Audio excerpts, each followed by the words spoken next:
Sai Siddharth senior secondary school Nimbara में आज भारत विकास परिषद शाखा निम्बाड़ा द्वारा गुरुवंदन छात्र अभिनंदन कार्यक्रम आयोजित किया गया। परिषद के अध्यक्ष श्री शिवलाल बराड़ा जी के सानिध्य में विद्यालय स्टाफ श्रीमती ममता अमेटा और श्रीमती वंदना जायसवाल का ओपरना और ओढ़ाकर प्रतीक चिन्ह देकर सम्मान किया गया।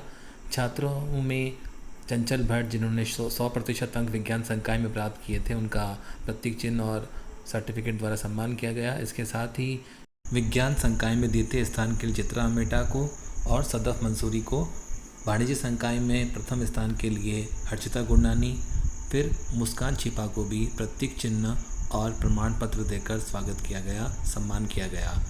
इस अवसर पर भारत विकास परिषद का परिचय, सेवा कार्यों और प्रकल्पों के बारे में जानकारी देते हुए श्री अशोक जी मारू ने बच्चों को प्रेरणादायी शब्दों द्वारा अपने विचार प्रकट किए। और तब से ये संस्था की नींव पड़ी। 1962 से लेकर आज तक पूरे देश में इसकी कई शाखाएं हैं, कई राज्यों में काम है, जम्मू कश्मीर में भी है, कुछ विदेशों में भी है। और हम लोग जो काम कर रहे हैं वो केवल भारतीय संस्कृति का विकास ये केंद्र बिंदु मानकर हम लोग ये कार्य कर रहे हैं।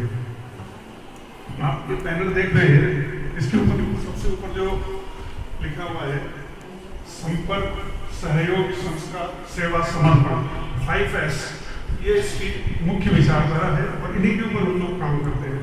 तो बहुत संक्षिप्त में आपको बताऊंगा, ज़्यादा टाइम नहीं लूंगा। संपर्क कैसे बढ़ाया जाए और किन लोगों के बीच बढ़ाया जाए जो भारतीयता को आगे बढ़ाने के लिए अपना समय दे सके, समाज के प्रबुद्ध जन जो सक्षम है और भारतीय संस्कृति में जो विश्वास करते हो, उन लोगों के बीच कैसे समय लिया जाए, उन लोगों का समाज सेवा के लिए, संस्कृति की सेवा के लिए, संस्कृति के संवर्धन के लिए कैसे उनका समय लिया जाए, वो एक हमारा सबसे पहला काम है। संपर्क, आपस में संपर्क बढ़ा के समाज के लिए उसको कैसे काम करना है। नेक्स्ट आता है सहयोग, कैसे हम लोग सहयोग कर सकते हैं एक दूसरे का, समाज का, जो समाज का उपेक्षित वर्ग है उसका, जो अशिक्षित वर्ग है उनका, कैसे हम लोग सहयोग से, आपसी सहयोग से या उन लोगों को सहयोग लेके उनका अपलिफ्टमेंट कैसे किया जाए, उसके लिए हम लोग काम करते हैं। संस्कार,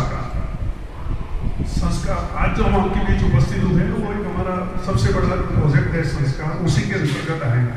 संस्कार में केवल मैं आज के बारे में बात करूँगा कि हमारा आज का जो प्रोग्राम है गुरुवंदन छात्र अभिनंदन।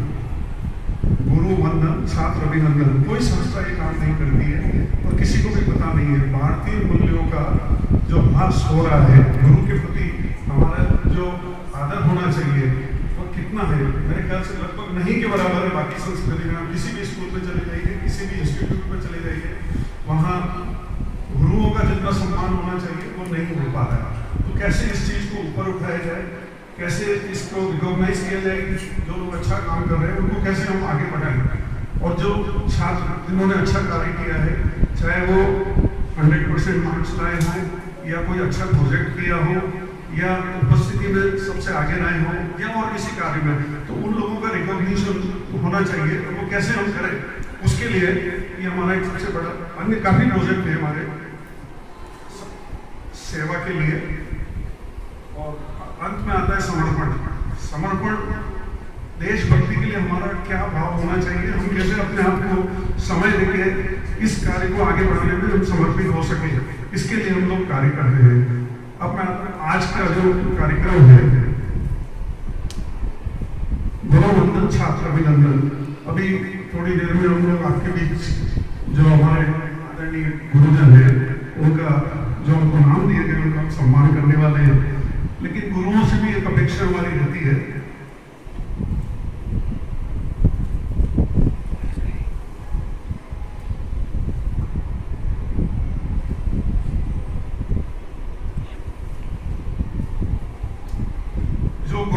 बीच हैं, उनकी भी एक लाइबिलिटी है कि शिष्टाचार, क्षमाशीलता एवं कर्तव्यपरायणता से किस तरह वो हमारे आने वाली पीढ़ी का अपलिफ्टमेंट करें, कैसे उनको आगे बढ़ाएं, भारतीय संस्कृति को कैसे आगे बढ़ाएं।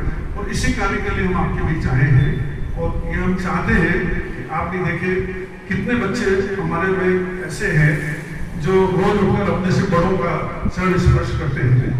शायद बहुत कम होंगे, हम इस चीज़ को लगभग भूल गए। लेकिन एक बात ध्यान रखिए, आप चाहे आप परिवार में कैसे भी है, कितने भी डेवलप हो गए हो, लेकिन आपके परिवार में बड़े हैं, चाहे वो भाई है, पिता है, माता है, बहन है या कोई भी है, यदि आप उनके चरण स्पर्श करोगे तो आप उनसे लड़ नहीं पाओगे। कभी लड़ भी लिए तो दूसरे दिन आपको उनके सामने जाके झुकना है, तो आपके मन में एक नम्रता का भाव आ जाएगा। तो ये भारतीय संस्कृति का डेवलपमेंट, हम कैसे उनके चरण स्पर्श करें, खाली हाय हेलो कर दे, गुड मॉर्निंग कर दे, उससे कुछ होने वाला नहीं है। जब तक हमें नम्रता नहीं आएगी, हम झुकेंगे नहीं, तब तक संस्कृति के जो गाने हैं, राष्ट्रीयता के जो गीत हैं, उनको किस तरह गाया जाए। हम सारे फिल्मी संस्कृति की ओर जा रहे हैं, सारे वो गीत गा रहे हैं और आपको सबको याद है, लेकिन शायद ही आप में से 5 से 10% बच्चे ऐसे होंगे जिनको मालूम होगा भारतीय संस्कृति क्या है, कैसे गीत है और किस तरह उनको गाया जाता है, नृत्य क्या है, भारतीय नृत्य क्या है। इसके अलावा एक और कार्यक्रम हम करते हैं, भारत को जानो प्रतियोगिता। भारत को जानो प्रतियोगिता एक पुस्तक है हमारे पास, आप चाहें तो आपको हर एक को उपलब्ध कराई जा सकती है, स्कूल में तो हम दे ही देते हैं। उसके अंदर इतनी सारी जानकारी है कि जनरल नॉलेज में हम में से उसकी 5% जानकारी भी नहीं है।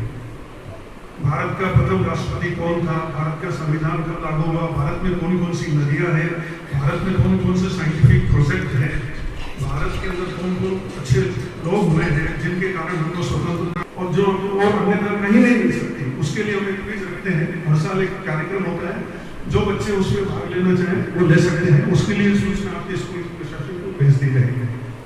तो इस अवसर पर मैं ज़्यादा आपका टाइम नहीं लेते हुए कुछ लाइनें हैं बता रहा हूँ भारत विकास परिषद के बारे में। It is a council of elite intellectuals and well to do who have dedicated themselves to the service and upliftment of poor, disabled, illiterate and ignorant by gradually developing in them a sense of responsibility and self-confidence, which is really our concept too. धन्यवाद। अवसर पर श्रीमती वर्षा कृपलानी जी ने भी अपने विचार प्रकट किए और ब्लड डोनेशन के बारे में प्रेरित करते हुए डेंगू के बचाव के उपाय के बारे में भी छात्रों को बताया। उसकी संस्कृति के बारे में बताया, उस सब के लिए अभी आदरणीय हमारे संस्था के मेंबर जी ने बताया।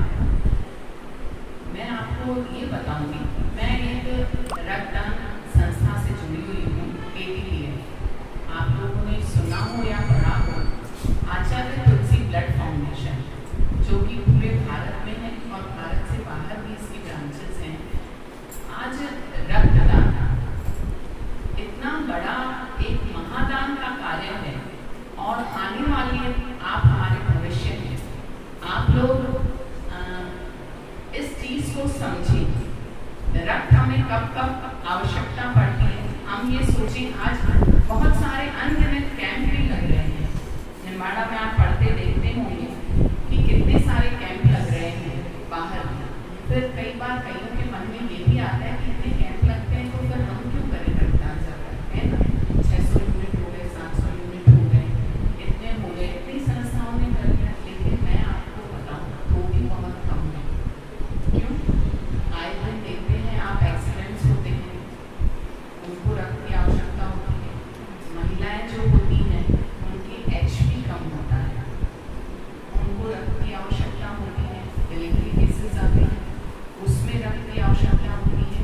और आज सबसे बड़ी बीमारी, उसके लिए भी हम आपके स्कूल में आएंगे, थैलेसीमिया।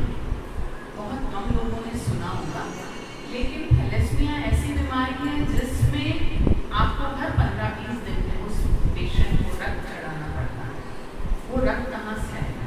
हम अगर डोनेट नहीं करेंगे तो कहाँ से आएगा? क्योंकि उनका ब्लड जो पानी बन जाता है थैलेसीमिया में।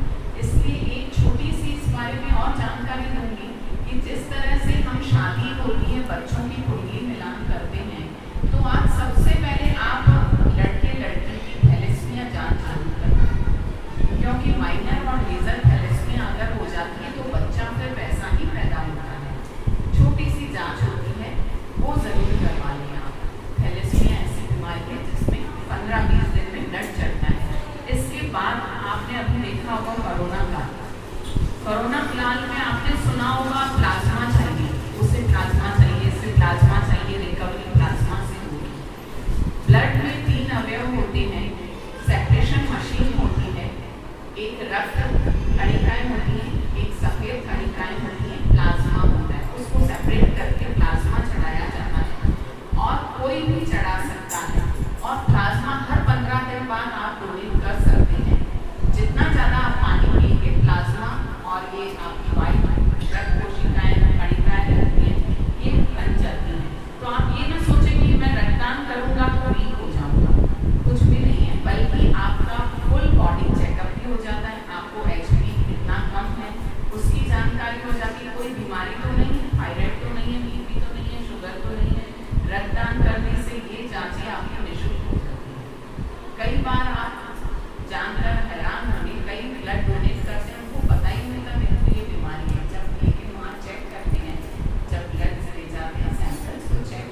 और शाम को खास मच्छर होते हैं उस समय न जाए बाहर, जाना पड़े तो नारियल का तेल लगा लें। ठीक है, ये बच्चों की सेफ्टी के लिए है। और जहाँ तक हो सके अपने घरों में गमले हैं, कूलर हैं, पानी की टंकियाँ हैं, उनको ढककर रखें। पानी जमा नहीं होना चाहिए तो डेंगू नहीं फैलेगा, क्योंकि अभी बहुत अस्पताल भरे हुए हैं।